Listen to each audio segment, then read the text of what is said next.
Parmi ces fantômes, donc, il y a des témoins, des victimes, leur histoire, leur tentative d'exister face à une machine politique, économique, qui est là que pour les broyer. Donc je voulais débuter cette deuxième partie de l'enquête interdite en mettant en avant deux fantômes, en les sortant de l'ombre et en les mettant dans la lumière. Vous le savez, on en a parlé tout au long de nos dernières émissions, les victimes, leurs témoignages, leurs souffrances, leur expérience doivent figurer au centre de tout travail d'enquête.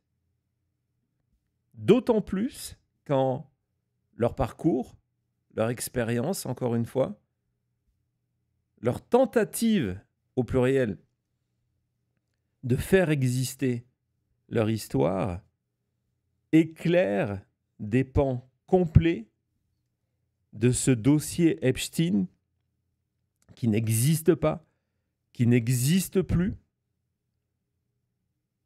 Et donc, on va commencer aujourd'hui par parler de deux victimes. On va se replonger en 2021. Et en 2021, lors du procès de Ghislaine Maxwell, la complice de Epstein, elle aussi responsable des mêmes actes que l'on reproche à Epstein, ne l'oublions jamais. En 2021, lors de son procès qui va amener à sa condamnation de 20 ans, il y a différentes victimes qui ont le courage de venir témoigner à la barre pour raconter ce qu'elles ont vécu lorsqu'elles étaient adolescentes. Certaines sont venues de manière anonyme, d'autres ont décidé de venir de manière complètement publique. Chacune a sa perception. Je ne juge pas la démarche. Rien que de venir témoigner est un acte extrêmement courageux.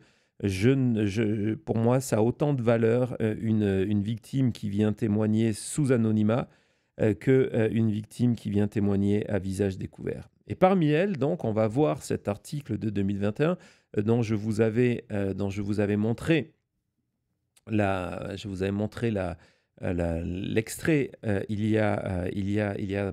lors d'une dernière émission, je pense que c'était vendredi. Il y a Annie Farmer. Annie Farmer, c'est une des victimes de Maxwell et de Epstein qui donc a été violée à 16 ans par les deux, à différents moments, à différents endroits, principalement dans un lieu dont on parle peu, qui était le ranch de Epstein du côté du Nouveau-Mexique. Et donc, elle vient témoigner, elle vient raconter tout ça, et son témoignage va permettre de condamner Ghislaine Maxwell. Il y a chez Annie Farmer cette volonté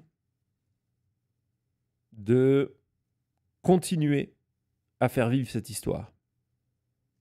En 2021, on va le voir bien avant 2021, et puis récemment encore. On va l'écouter lors d'une interview qu'elle a donnée à la BBC. Vas-y Thomas.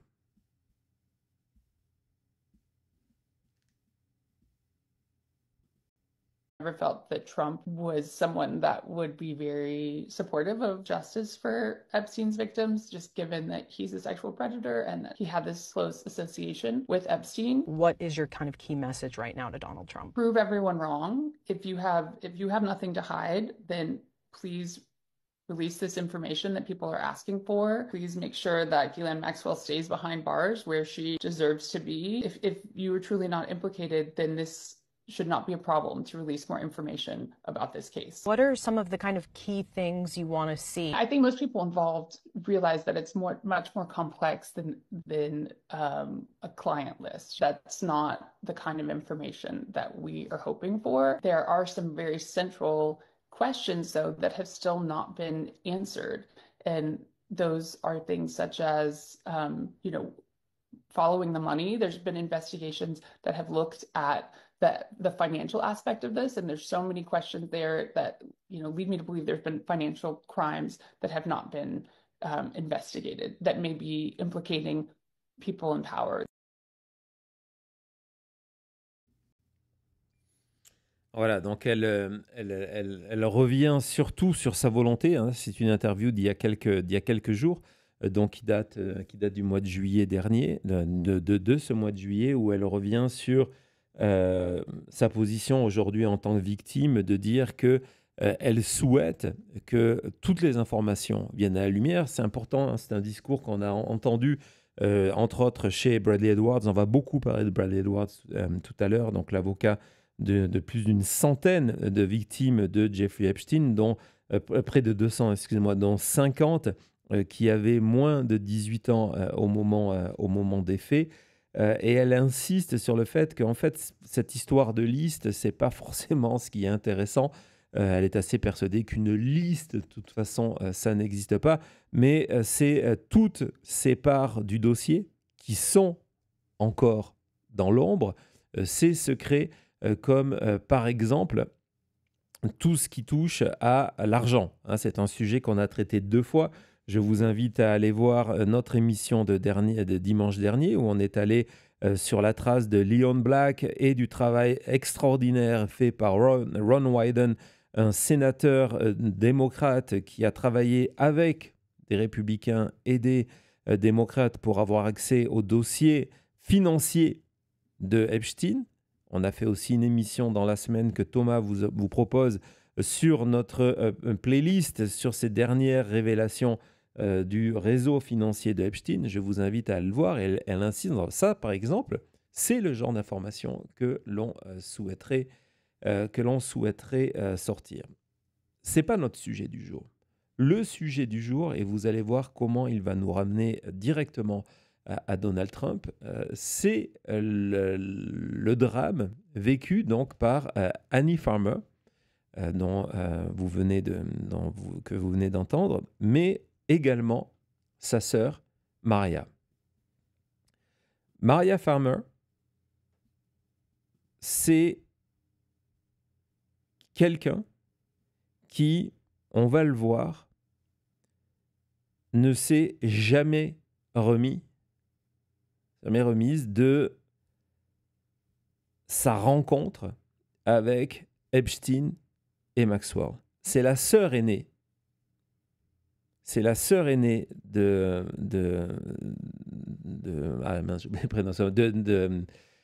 Annie, excusez-moi. C'est la sœur aînée de Annie. Et en tant que sœur aînée, elle s'est toujours sentie responsable parce que, au-delà d'avoir été elle-même victime d'attouchement et d'une tentative de viol, c'est elle qui a fait rentrer sa sœur dans le cercle Maxwell-Epstein. Et donc, pour comprendre ce parcours-là, pour comprendre, la manière dont Epstein et Maxwell recrutaient leur réseau, et on ne saura jamais le nombre de victimes, qu'elles soient 200, 500, 1000, parce que justement, on choisissait très souvent du côté de Ghislaine Maxwell et de Epstein des filles qui étaient quasiment en rupture de société. Ce n'est pas le cas de Maria Farmer et de sa sœur, mais c'était très souvent le cas. Ils allaient chercher des filles qui vivaient dans des milieux extrêmement pauvres, qui très souvent avaient été victimes elles-mêmes d'abus, qui étaient en limite de fugue, en tout cas de rupture du système scolaire, en rupture d'un système parental, parce que c'était des cibles C'était des cibles idéales, des proies idéales. L'histoire de Maria Farmer est un petit peu différente parce que elle, lorsqu'elle va rencontrer Epstein, elle est étudiante à New York. Elle est étudiante en art. Elle veut devenir peintre. C'est sa passion. Et dans le cadre de cette passion-là, elle fait elle-même donc des tableaux et elle vient à New York pour étudier sous la responsabilité d'un maître qui est spécialisé dans le nu et, ça a évidemment son importance, dans les tableaux représentant des adolescents. Et donc, dans le cadre de son travail qu'elle effectue à l'université, son travail d'étudiante en art, un jour, elle peint ce tableau que je vais vous montrer immédiatement. Vas-y Thomas. Elle peint ce tableau qui donc représente une femme qui attend sur un sofa, un homme qui est là habillé. Et ce tableau, il est inspiré d'une toile de Degas. On va la voir immédiatement. Donc, c'est la réponse inversée. Vous avez vu, l'homme là est habillé, la femme, la jeune femme dans ce tableau de Degas est en tenue de sous-vêtements, évidemment, de l'époque. Un est dans la lumière, l'autre est dans l'ombre. C'est volontaire. Et ce tableau de Degas, dont le nom officiel est Intérieur, il rentre à la postérité sous le nom du viol. C'est un tableau qui est à Philadelphie aujourd'hui, et y compris lorsque vous allez au musée à Philadelphie, il y a écrit The Rape, c'est le nom de ce tableau, et donc vous avez un historique de ce tableau qui vous explique, c'est que le titre original était L'Intérieur, et même si Degas ne l'a jamais accepté, le nom de ce tableau est devenu le viol. Et donc, on va sur ces idées, comme je vous le disais, d'ombre et de lumière, de l'homme qui attend dans l'ombre de manière plantée comme un prédateur, et cette femme qui est en train de s'habiller sur le côté. Et donc, dans son tableau, Maria Farmer inverse la tendance, inverse les rôles cette fois-ci. Pourquoi je vous parle de ce tableau? Parce que un jour, une des responsables de l'université, Madame Guggenheim, contacte Maria Farmer, pour lui expliquer que elle a un acheteur pour ce tableau-là. Et évidemment, l'acheteur pour ce tableau-là, c'est Jeffrey Epstein. Jeffrey Epstein, donc, rentre dans son contact-là. Nous sommes dans les années 90, vous voyez, 1993. Et donc, Epstein et Maxwell s'approchent d'elle pour lui acheter d'abord, dans un premier temps, pour lui acheter son travail, lui demander si elle a d'autres choses à peindre, lui demander d'aller chercher sur le marché des œuvres d'art dans le même esprit, et puis peu à peu, à mesure que la relation va s'installer, de lui proposer de travailler au domicile de Epstein, donc de rentrer de plus en plus dans ce cercle-là, et de gérer ce qu'on appelle gérer la porte. C'est une des portes de son appartement à Manhattan, où il y a un aller-retour de jeunes filles, et donc c'est elle qui doit les accueillir. La relation va se poursuivre comme ça jusqu'au un voyage dans l'Ohio, dans la résidence d'un personnage dont on reparlera dans les jours prochains, dans les émissions prochaines, qui s'appelle Leslie Wexner. Je vous en ai déjà parlé. C'est le premier milliardaire à avoir payé en centaines de millions de dollars Jeffrey Epstein pour qu'il s'occupe de ses finances. C'est aussi le propriétaire de la compagnie L Brands. Et dans la société L Brands, ce sont des marques comme Victoria's Secret. À chaque fois que l'on voyait Epstein et Trump lors de ces défilés, ce sont des défilés Victoria's Secret organisés par L Brands, qui est donc le premier bienfaiteur. Leon Black, dont on a beaucoup parlé, sera le deuxième, mais Wexner est le premier bienfaiteur de Jeffrey Epstein. Et donc, lors d'un voyage en Ohio, il est originaire de l'Ohio, dans une des maisons de Wexner, un soir, Jeffrey Epstein et Ghislaine Maxwell tentent de la violer.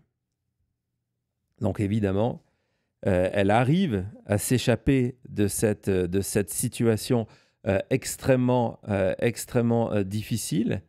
Et elle nous explique, donc c'est aussi un témoignage qui est intéressant parce qu'elle raconte comment Ghislaine Maxwell était également active dans cette tentative de viol. Elle réussit à sortir de la chambre, à aller s'enfermer dans une autre pièce, mais elle sait qu'elle ne pourra pas retourner chez Epstein. Elle le sait, et il y a, ce qui est important, à l'époque, plusieurs témoins de cet incident.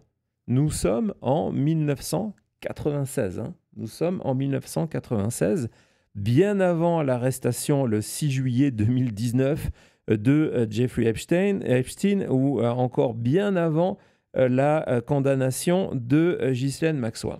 Et donc, il y a différents témoins et le New York Times a raconté ces témoins-là. Il y a d'abord son maître en termes d'art, celui sous laquelle elle était venue apprendre son art, qui est Mr. Fischl, et donc qui va lui dire qu'il faut absolument qu'elle s'en aille. Et puis, il y a son père, Frank Farmer, qui dit qu'elle a reçu ce coup de téléphone tellement paniqué de sa fille qu'il a sauté dans sa voiture. Il vit dans le Kentucky. Il a sauté dans sa voiture et il est venu la rejoindre dans l'Ohio. C'est vraiment une distance importante. Il y en a d'autres. C'est important d'avoir tous ces témoins-là. Il y a un autre collectionneur d'art qu'elle connaît parce que justement, elle avait cette mission d'aller récupérer des tableaux, donc qui est Stuart Pivar, et qui dit que non seulement il confirme l'histoire de cette agression sexuelle, où elle explique qu'elle est allée, sur les conseils de son père, elle est allée à la police, et en général, elle utilise le terme law enforcement, vous allez le voir, parce que la police l'a envoyé au FBI. Nous sommes en 1996. En 1996.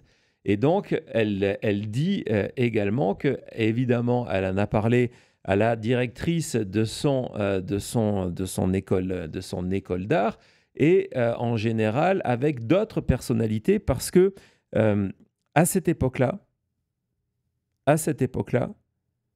Epstein était un très grand collectionneur d'art pour différentes raisons. Parce que, par exemple, selon comment vous utilisez une œuvre d'art, ça permet de réduire vos impôts. C'était un des conseils qu'il donnait à ses clients multimillionnaires, milliardaires par moment, c'était d'acheter des œuvres d'art pour faire baisser leur impôt. C'est quelque chose qu'il a fait faire à Wexner, c'est quelque chose qu'il a fait faire à Leon Black, et lui-même était amateur d'art. Son appartement, c'est plus qu'un appartement, c'était vraiment énorme. C'est un château. Du côté de Manhattan, était décoré de pièces de maître qui permettaient donc une exonération fiscale. Et du coup, ces années-là, et ce qui explique aussi le silence et la protection qu'a eu Epstein, il faut bien le comprendre, c'est que c'est un des plus grands bienfaiteurs à New York de tous ces galeries d'art et musées privés. Donc personne n'a intérêt, et personne ne le fera, d'aller contre Epstein, quoi que l'on dise. Il est l'argent, et c'est l'argent qui compte.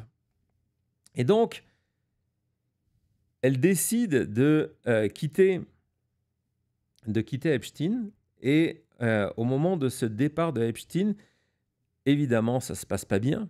Elle va être menacée par Maxwell, hein, qui va lui dire que non seulement sa carrière est terminée et qu'elle va brûler, Maxwell explique qu'elle va brûler tout son art, et que du coup, c'est à cause de ces menaces et sur les conseils de son père que elle va aller à la police. Elle est terrorisée. Le coup de téléphone de Maxwell la terrorise, et donc elle va à la police, et la police, on va le voir, va l'envoyer au FBI. On va en reparler dans quelques instants. Au moment de ce départ, elle se rend compte aussi que certaines des photographies qu'elle avait de ses frères et sœurs, qui lui servaient de modèle pour sa peinture, hein, ils avaient 11, 12, 13 ans, ces photographies-là, ces photos, lui ont été volées. Elle les avait dans une boîte, dans sa chambre, dans justement l'appartement de Epstein, et elle s'est rendue compte que ces photos ont été volées. Elles représentent Annie, dont on va reparler, et une autre sœur qui avait 12 ans et qui donc servait de ces modèles-là. Et puis, à ce moment-là, elle apprend par sa sœur, qui a 16 ans, Annie Farmer, donc, que elle aussi, et qu'elle avait honte d'en parler, elle a été violée par les deux lors d'un séjour dans le ranch de Epstein du côté du Nouveau-Mexique. Tous ces points-là sont évoqués lorsque Maria Farmer va voir la police. Donc nous sommes en 96, elle va voir la police. La police l'envoie au FBI, on va revenir dans quelques temps, et il ne se passe rien. Il ne se passe rien. Elle, par contre, son existence est foutue en l'air. Elle décide, par exemple, pendant des années, d'arrêter la peinture. Elle ne veut plus peindre. Rien que l'idée de peindre, de savoir qu'en fait, la raison qui intéressait Epstein dans son art, c'était le fait qu'elle peignait des jeunes adolescents et adolescentes nus de manière figurative, et que l'intérêt du premier tableau, le premier achat de Epstein, c'est que c'était une référence directe au viol. Vous imaginez quand vous commencez à mettre toutes les pièces du puzzle en même temps, et que vous vous rendez compte qu'en fait, on est rentré en contact avec vous par rapport à ce tableau qu'elle a peint, ce détournement du tableau de Degas, et que finalement, vous avez été vous-même victime d'une tentative de viol, et que votre sœur de 16 ans, a été violée. Elle va aller encore plus loin dans cette forme qu'elle décrit elle-même, d'automutilation, où elle va se faire de la chirurgie esthétique pour réduire la taille de sa poitrine, parce que, justement, Ghislaine Maxwell et Epstein, dans le jour où ils ont tenté de la violer dans l'Ohio, l'ont félicité sur la taille de ses seins. Et donc, on est vraiment dans l'horreur complète où son rejet lui fait rejeter son corps et son art. Et en général, toute vie sociale, elle va, pendant des années, vivre complètement en séclusion. Elle va se retirer du monde, brisée à l'intérieur par son expérience Epstein, en comprenant que les filles qu'elle accueillait à la résidence Epstein étaient des futures victimes de Jeffrey Epstein, et en comprenant que sa sœur elle-même, qu'elle a présentée à Epstein, a été également abusée. Dans ses tentatives de thérapie, Maria Farmer a rapidement compris qu'il fallait raconter son histoire. Il fallait cesser d'être un fantôme. Nous sommes en 1996. La procédure qu'elle engage avec la police et ensuite avec le FBI ne donne rien. Personne jamais la contacte. Et donc, en 2002-2003, elle rentre en contact avec une journaliste qui a un blog. C'est le début des années du blog. C'est une journaliste de Vanity Fair qui a un blog où elle chronique les hauts et les bas, parfois les chutes des puissants à New York. Et donc, elle contacte cette journaliste avec sa sœur en disant que voilà ce qui nous est arrivé. Voilà ce que Jeffrey Epstein nous a fait. Nous sommes en 2002. On va voir ces extraits lorsque on la contacte, parce que cette histoire-là va être censurée. Leur tentative de raconter ce qui leur est arrivé, nous sommes donc en 2003, contacte Vicky Ward, donc qui est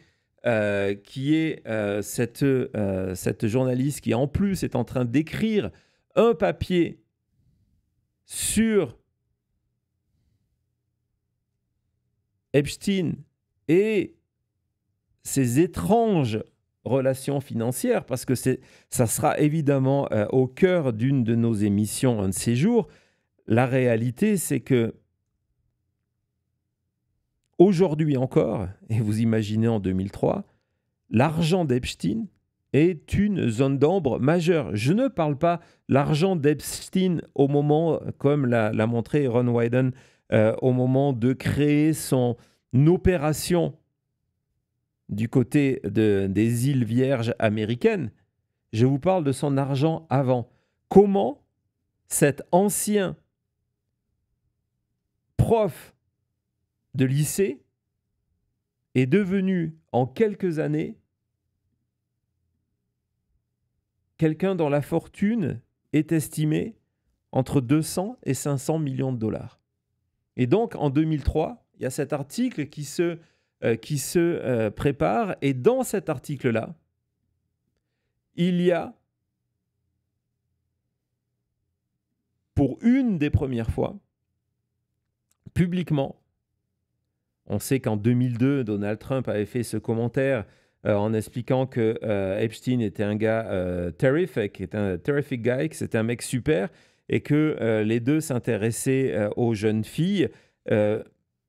Et parlant de Epstein, en tout cas on peut l'interpréter comme ça, il disait lui plutôt plus jeune que moi, en sachant que Donald Trump se vantait, entre autres on a des passages des émissions chez Howard Stern, il se vantait de sortir avec des filles qui étaient 22, 23 ans. Qu'est-ce que ça veut dire lorsqu'il dit plus jeune que les filles avec qui je sors? 19 ans? 18? 17? 16? Dans tous les cas, elles racontent leur histoire à Vicky Ward. Et quand l'article sort, leur histoire a disparu. Leur histoire a disparu. Elle a été censurée. Cette censure Dans un premier temps, en 2011, lorsque les informations commencent à sortir sur le fait qu'en 2007, Epstein a signé ce Sweetheart Deal, cet accord avec les autorités, avec Alex Acorta, futur ministre de Donald Trump, lui garantissant qu'il n'y aurait pas de plainte fédérale contre lui, que les accusations contre lui en Floride resteraient en Floride et seraient requalifiées en sollicitation. Dans sollicitation, c'est lorsque vous demandez, vous réclamez un acte sexuel à une prostituée. Donc sollicitation vers des mineurs pour avoir des relations sexuelles qui s'accompagneraient par 18 mois de prison dans un système de semi-incarcération où Epstein passerait ses journées dehors et ses nuits en prison.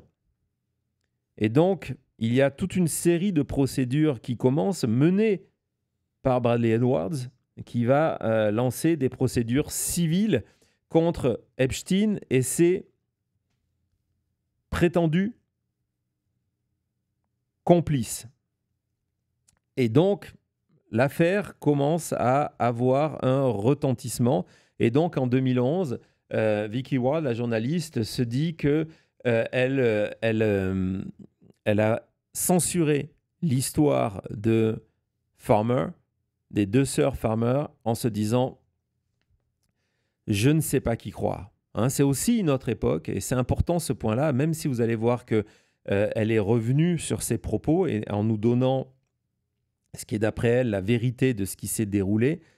Pourquoi cette partie, c'était le seul témoignage dans son article, c'est vraiment important de le savoir.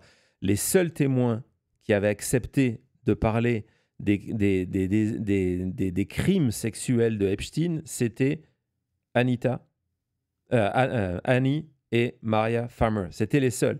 Donc toute cette idée de Epstein, qui n'est pas simplement un playboy, parce que c'est comme ça qu'il est vendu dans les médias, c'est comme ça que Trump est vendu dans les médias, toute cette partie-là sort de l'article. Et donc, elle dit en 2011, elle dit « Ouais, je ne savais pas qui croire entre elle qui me disait ça et les avocats de Epstein qui me disaient que c'était pas vrai. » On est bien avant le phénomène du MeToo et de cette nécessité de replacer la parole des victimes au cœur de la procédure.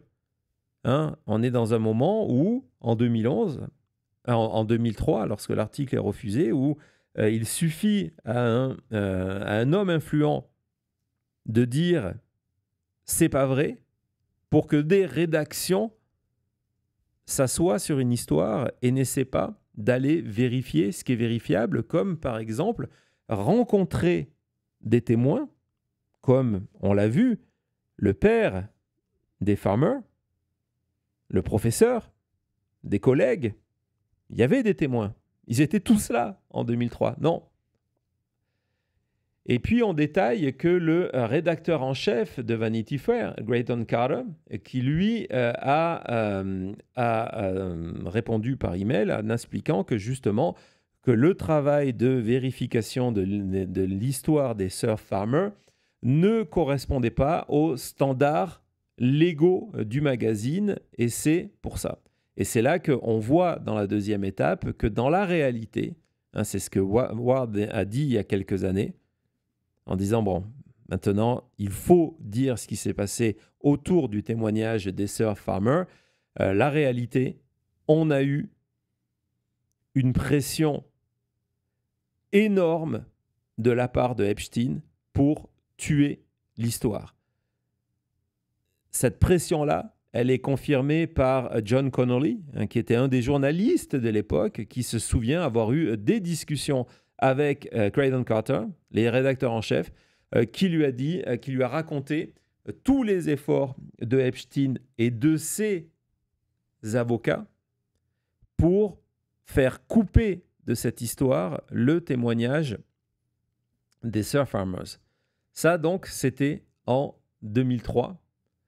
Et donc, on regardait que le rôle qu'a joué qui a joué Maxwell à ce moment-là, qui a remenacé, elle a repris contact avec Farmer. Donc elle rappelle, on est après le fait que Epstein sait qu'il va y avoir cet article et que cet article va raconter ses crimes avec une mineure. Maria Farmer n'est pas mineure à ce moment-là, elle a presque 25 ans, sa sœur a 16 ans. Pression sur le journal, pression sur les avocats du journal, et puis Maxwell appelle Maria Farmer en lui disant « Tu as intérêt de faire gaffe, regarde autour de toi », et en lui donnant des informations, en lui disant « Je sais que tu vas sur l'autoroute West Side », donc elle a des informations précises, on va apprendre des années plus tard que du côté de Palm Beach et comme du côté de New York, Epstein engageait des armées d'inspecteurs, de détectives privés, souvent des anciens flics d'ailleurs, des détectives privés pour non seulement se renseigner sur ce qu'on disait sur lui, mais également toute l'enquête de Palm Beach, toute la procédure, c'est documenté. Toute l'affaire de Palm Beach démontre que il y a eu de la part de personnes travaillant pour Epstein, on appelle ça des détectives privés, mais ça va encore plus loin, une forme de pression énorme sur les témoins, de menaces sur les témoins. Il y a 2 témoins qui racontent comment ils ont failli être renversés par une voiture à ce moment-là. Alors, on est avant que nous sommes en 2005-2006, avant que Epstein se fasse arrêter pour la première fois, passe une nuit en prison. Donc, il y a ces menaces-là. Et puis, il y a une stratégie que Donald Trump va réutiliser de 2020 à 2024 à son élection, ses procès, que raconte Edwards en disant c'était extrêmement dur d'avoir de bons témoins parce que soit ils ne voulaient pas parler, les témoins, en utilisant le 5e amendement, soit leurs avocats étaient payés par Epstein. Epstein payait pour les avocats de personnes qui pouvaient l'incriminer. Et donc, quand on lit ce système de menaces, cette menace de Maxwell à Farmers, on comprend parfaitement que c'est fortement plausible parce que c'est quelque chose qui a été utilisé, que l'on retrouve dans le dossier, que l'on retrouve en Floride lorsque on n'est plus à New York, mais c'est du côté de Palm Beach que ça commence à vraiment chauffer pour lui. Et donc, 2003, les Farmers comprennent que leur histoire ne sortiront jamais. Et on s'arrête là. En 2006, pourtant, Maria Farmer est contactée une deuxième fois par le FBI, qui est en train d'enquêter sur différentes informations. Nous sommes dans le cadre de l'enquête qui a lieu du côté de Palm Beach et de savoir s'il va y avoir des poursuites fédérales.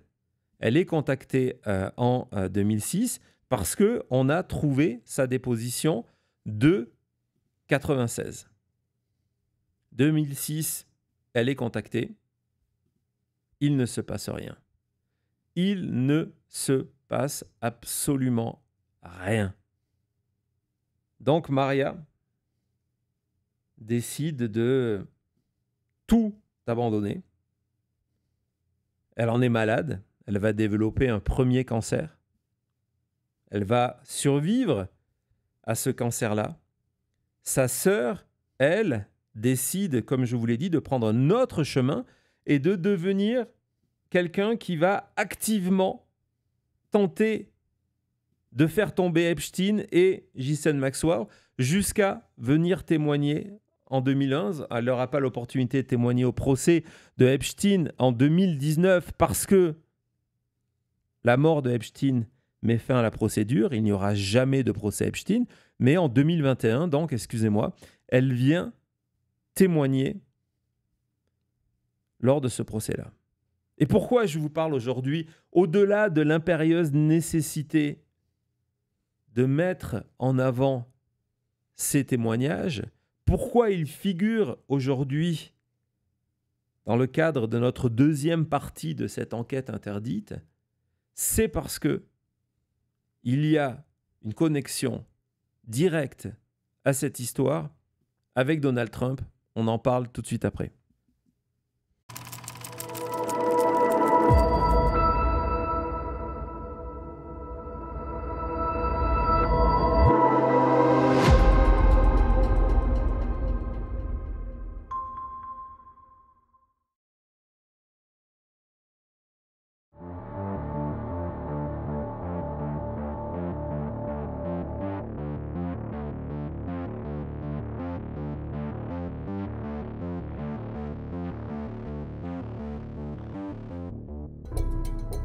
Merci beaucoup à tout le monde qui est là, émission après émission, jour après jour. Merci beaucoup pour vos messages dans le chat, de mettre en avant l'importance aussi d'écouter ces histoires pour pas que ces victimes restent des fantômes, mais que leur histoire est connue et répétée pour pas laisser des gens comme Maxwell s'échapper à un moment où on pense que c'est peut-être possible, de rappeler qu'une victime sans voix reste quasiment rien, qu'il faut lui donner cette voix pour lui donner raison de faire cet effort, de venir, de parler d'un drame qui est sans mots. Donc vraiment, merci pour votre soutien. Merci beaucoup à Patrick qui reprend son message en disant pour qu'on ne les oublie pas, ces victimes. Et donc merci.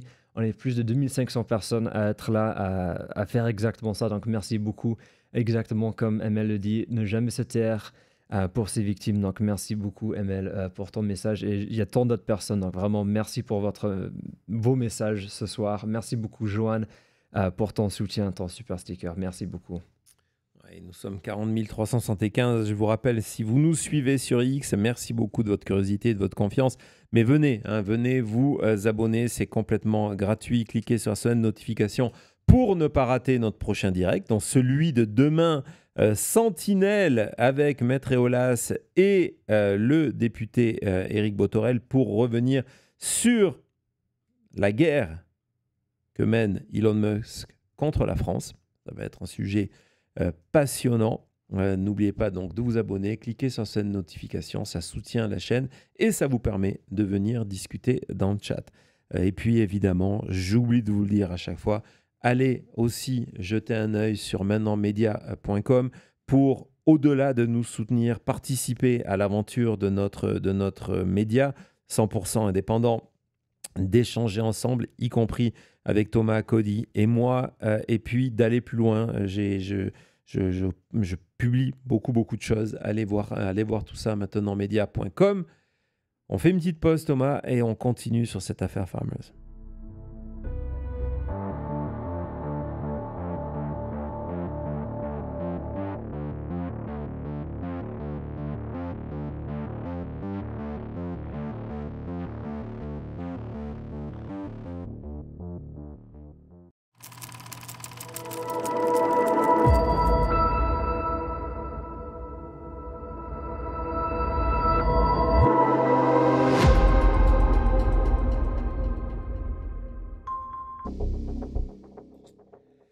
« 1996, 2003, 2021 et puis donc 2025. Après plusieurs tentatives d'avoir tenté de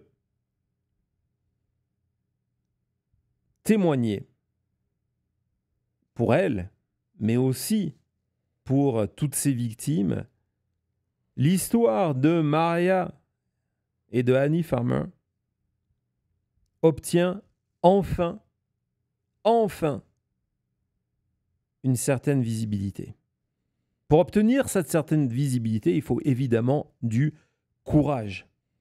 Le courage, par exemple, lorsque, pendant toute votre vie, l'essentiel de votre existence, vous avez tenté d'oublier le traumatisme, vous avez tenté d'oublier la culpabilité d'avoir présenté votre sœur adolescente à deux monstres, vous avez tenté de changer votre corps, vous avez tenté d'oublier la passion qui vous anime depuis votre tendre enfance, la peinture. Il faut donc le courage de se dire, on doit, même en 2025, 30 ans après les faits, aller au-devant des médias et parler. Et ces derniers jours, Maria Farmer a non seulement parlé au New York Times, la plupart des extraits que vous avez vus sont du New York Times, qui, assez ironiquement, même si c'était encore une fois passé inaperçu à l'époque, avait fait une interview des deux sœurs Farmer en 2019, après l'arrestation de Jeffrey Epstein. Donc vous voyez que leur histoire, qui n'a jamais changé, est documentée à travers les années. Donc le New York Times et CNN. Maria Farmer a fait ce qu'elle a toujours refusé de faire. Elle a décidé de venir sur un plateau de télévision. C'est un moment extrêmement difficile pour elle. Tout à l'heure, je vous parlais de premier cancer. Actuellement, alors qu'elle a décidé de mener ce combat et de se projeter dans cette arène, y compris en étant attaquée par, évidemment, le porte-parole de la Maison-Blanche, elle est actuellement sous traitement parce qu'elle est atteinte d'un deuxième cancer, un cancer au cerveau. Et malgré tout ça, non seulement, vous allez voir, elle a décidé de venir parler, on va écouter quelques extraits de son interview sur CNN, mais surtout, elle a décidé, je sais que Maître Eolas est dans le chat, d'entamer des poursuites contre le gouvernement américain pour obtenir la publication d'une partie de ce dossier qui n'existe pas,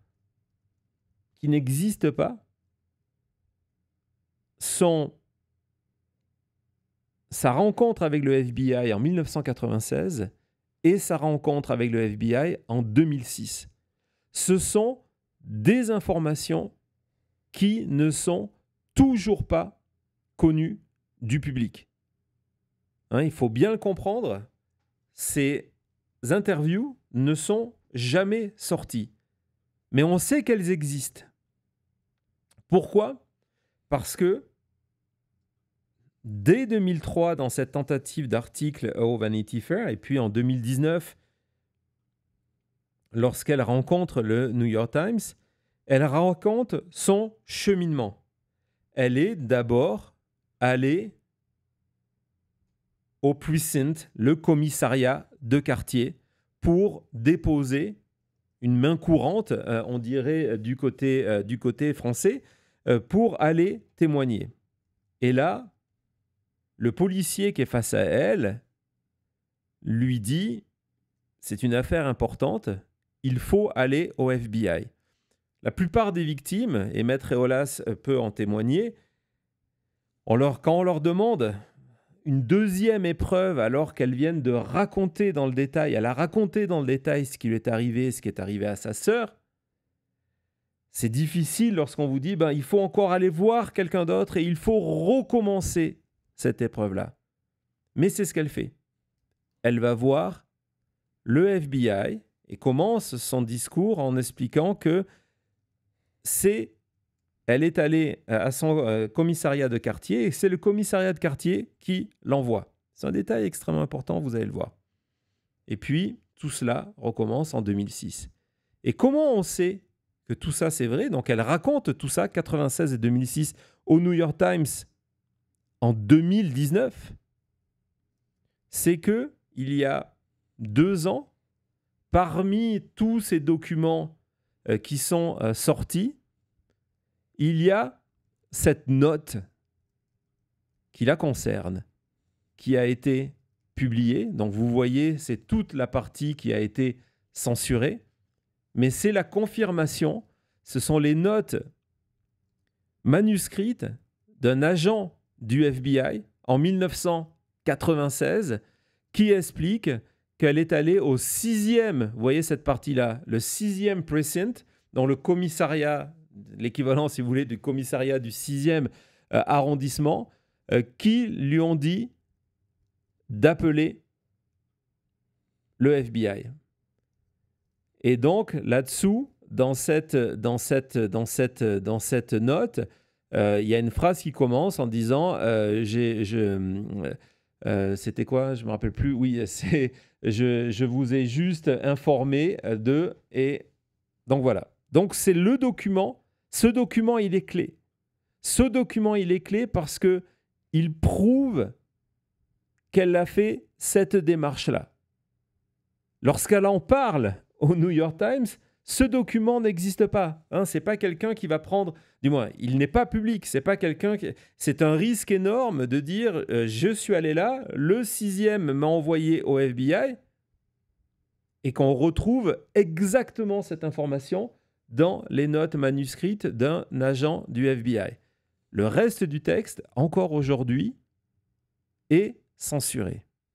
Et on va vite comprendre pourquoi ce texte est censuré.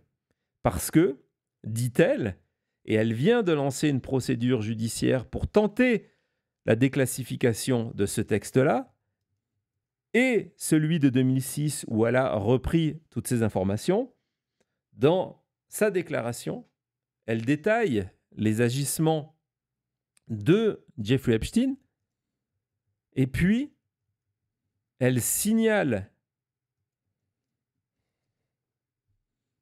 elle signale au FBI de mettre leur attention sur certains amis de Jeffrey Epstein, dont Donald Trump. En 1996, elle prévient le FBI, elle va le refaire en 2006, sûrement sous une de ses parties censurées, qu'il faut enquêter sur Donald Trump. Elle n'a jamais été témoin d'actes répréhensibles de Donald Trump avec des mineurs. C'est pas ce qu'elle dit. Elle dit que parmi les amis fréquents de Epstein, il y a Donald Trump et qu'elle-même a été confrontée à une situation extrêmement étrange avec Donald Trump. On l'écoute. Next guest, as promised, is Maria Farmer, who says Epstein and Ghislaine Maxwell sexually assaulted her. So she says she saw Trump at Epstein's office late at night in 1995. At the time, she was 25 years old. Epstein had just hired Farmer, who was an artist, to help him acquire art. Now, Farmer urged the FBI to look at Trump's connections to Epstein twice, in 1996 and again in 2006, which, of course, means Trump's name could very well be in those government files that the administration is refusing to release. Maria Farmer is now suing the government to try to get the unredacted files about the allegations she brought forward about Epstein. Now, President Trump has not been the target of any investigation related to Epstein, nor has he been accused of any criminal wrongdoing in this case. Maria Farmer is out front now for her first television interview, sharing her story since filing her lawsuit, and she is joined by her attorney, Jennifer Freeman. So thanks very much to both of you. And Maria, I want to give everyone a chance to understand exactly what happened here. I mean, you said that Jeffrey Epstein calls you to come to his office, and you go, and then you're sitting there waiting, and Donald Trump walks in. What happened? Yes. Well, first of all, I'd like to thank you for having me on, Aaron. I really appreciate it because I need to say up front that I've waited 3 decades to be able to even be heard about this because the government has not held any of the people I reported accountable. And so basically the night before I went in, before I began working for Epstein, he called me at very late in the evening and asked me to come up to the Helmsley Palace offices. And I didn't even have money for a subway token. It's kind of embarrassing. So I had to go running up there. And so I told Epstein, I'll be up there. It'll probably take me until like 9. He's like, okay. So I get there and I'm waiting. It's dark. Like. Donc on va voir la suite, hein, c'est la première partie de son témoignage, mais justement comme c'est un témoignage qui est un petit peu long, je vais vous le couper en plusieurs parties pour vous permettre de comprendre ce qui est en train de se passer, en train de se dire. Déjà, elle commence cette interview, c'est sa première intervention sur un plateau où elle explique que ça fait 3 décennies, 30 ans que elle est réduite au silence. 30 ans que l'on empêche de lui raconter, qu'on empêche de raconter son histoire. Et donc, évidemment, la journaliste va lui poser des questions sur cet incident qu'elle dit avoir vécu avec Donald Trump, qui figurerait, d'après elle, dans ces rapports qui ne sont jamais sortis et dont on a une seule page, que je vous ai montré il y a quelques secondes, entièrement censurée. Et aujourd'hui, j'insiste là-dessus, elle a engagé une avocate, c'est la dame qui est à côté d'elle en duplex, pour poursuivre le gouvernement américain, pas pour demander des dommages et intérêts, peut-être ça viendra dans un deuxième temps, mais pour montrer que elle ne ment pas, qu'en 1996, elle a nommé Donald Trump dans ce rapport du FBI. Et quand on sait la procédure du FBI, les notes censurées donc de l'agent ont créé la préparation d'un rapport.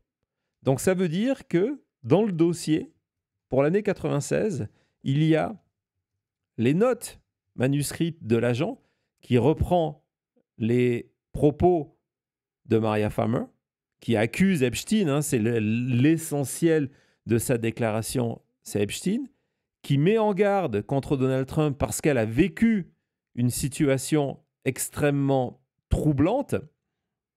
On va y venir dans la deuxième partie de son témoignage. Et après, l'agent, pour sa hiérarchie, va faire un rapport que nous n'avons toujours pas vu. Mais on sait qu'il existe.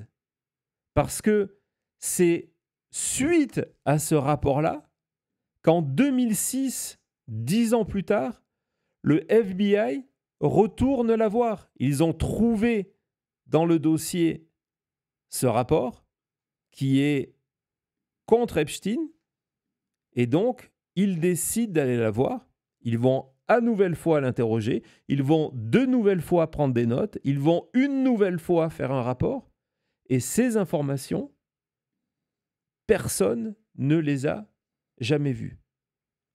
Et donc, elle raconte que avant de commencer à travailler pour Epstein, on voit qu'elle aussi est dans une situation économique précaire, hein, qui est le point commun de la plupart de ces filles qui ont été abusées par Epstein et Maxwell. Elle reçoit un coup de téléphone de Epstein qui la convoque de toute urgence dans un de ses bureaux. Il avait de multiples bureaux pour ses sociétés à New York. Et donc, elle arrive en courant. Elle n'a pas d'argent, elle l'explique, pour prendre un taxi à ce moment-là, ou le bus. Elle y va en courant, elle a son short de jogging, hein, et elle arrive en courant. Il est 9h du soir, elle attend dans un coin du bureau que Epstein arrive, c'est la veille de son engagement, et là, la porte s'ouvre. Next guest, as promised, is Maria. Walked up. Okay. So I get there and I'm waiting. It's dark, like there's no light on in the offices. And I thought that was really weird. So I'm seated against the wall in the main part of the offices and just waiting for Epstein. And he says, I'll be out in a minute, you know, and he's got the door closed. And then a few minutes later, this man walks in a business suit, kind of tall, imposing. And I immediately was like, that's Donald Trump. What's he doing here? I'm supposed to be working for Epstein and interviewing with him. Why is Donald Trump here?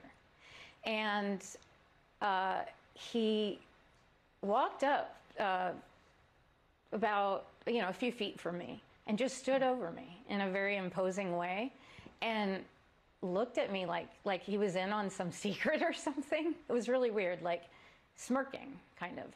And I felt threatened, so I made an ugly face. And when I made that ugly face, Epstein walked out from the offices on this side. Trump's standing here, I'm here. And he walks out of his office and he goes, oh, no, no, no. He was laughing at me. And he goes, she's not here for you. Follow me, right? And he escorts him in to this other room. And I always wondered, who was she in there? Was someone in there, right?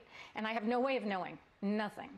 But I felt very intimidated because I had on running shorts and I was vulnerable, sweaty, just a nobody in an office with these two men. That it felt very predatory and uncomfortable. I have to say that when I made that ugly face, he backed off. It wasn't like he was aggressive after that, but he made a really vulgar comment following.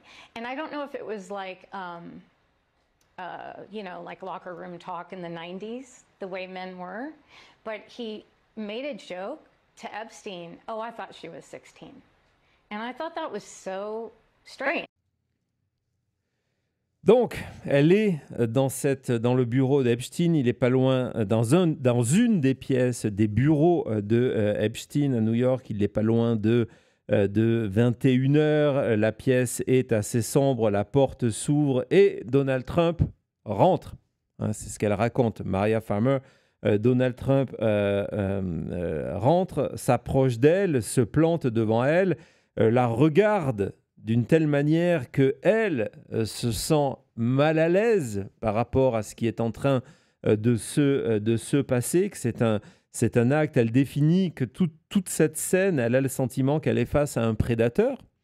Et là-dessus, Epstein rentre en lui disant « Non, non, non, celle-là, elle n'est pas là pour toi. » Et il va guider Trump vers une autre pièce. Elle s'est toujours demandé qu'est-ce qu'il y avait dans cette autre pièce, qui attendait dans cette pièce-là.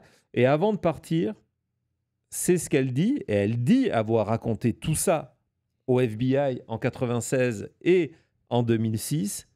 Trump ajoute sous forme d'une blague, elle dit, je ne sais pas si c'est une blague de l'époque, parce que ce fameux locker room talk, hein, cette manière de parler dans les vestiaires qui était l'excuse utilisée par Trump en 2016 après la révélation de sa vidéo où il expliquait qu'il attrapait directement sans leur demander les femmes par leur partie génitale.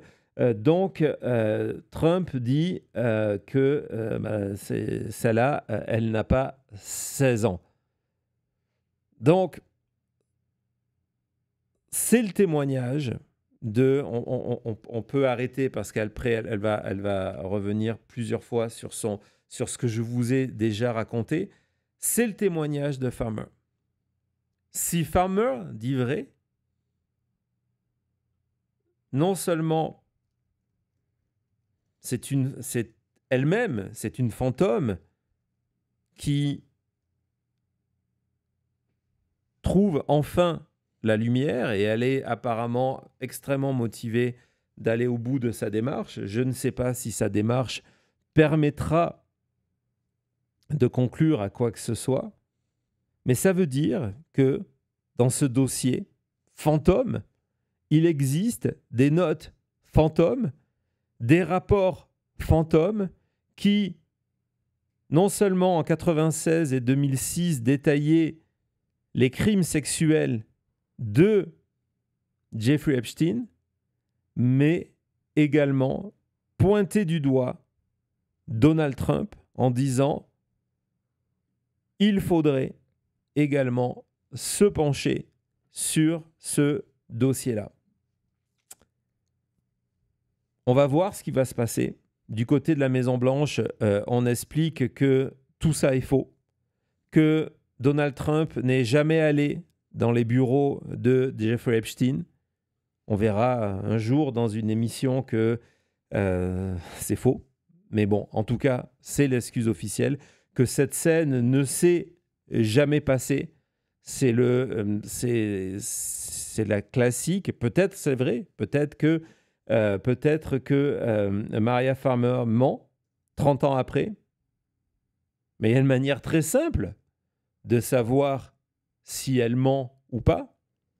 C'est d'ouvrir le dossier du FBI et d'aller vérifier ces notes qui font partie des 100 000 pages qui ont été analysées sous demande, dans un premier temps, de Pam Bondi et de Kash Patel par des agents du FBI, qui, dans un dernier temps, ont été examinés sous l'autorité de Todd Blanche. Oui. De Todd Blanche, l'avocat personnel de Donald Trump, devenu le deuxième du ministère de la Justice, le second en hiérarchie, et qui a donc demandé, lors de ce dernier examen, de sortir du dossier tous les documents, notes et rapports où figurait le nom de Donald Trump. Il y a une forte probabilité que ce travail-là a permis, si Maria Farmer a raison, de sortir les documents qu'elle explique avoir, les documents de ses dépositions qu'elle explique avoir faites au FBI. Donc il y a une manière très simple de prouver si Maria Farmer dit la vérité ou si Donald Trump dit la vérité, et cet incident ne s'est jamais passé. Voilà, c'était la première section de notre enquête interdite. Deuxième partie, les fantômes, c'est une édition spéciale de La Chute. On se retrouve tout de suite après et on va parler des autres éléments fantômes de ce dossier-là. À tout de suite.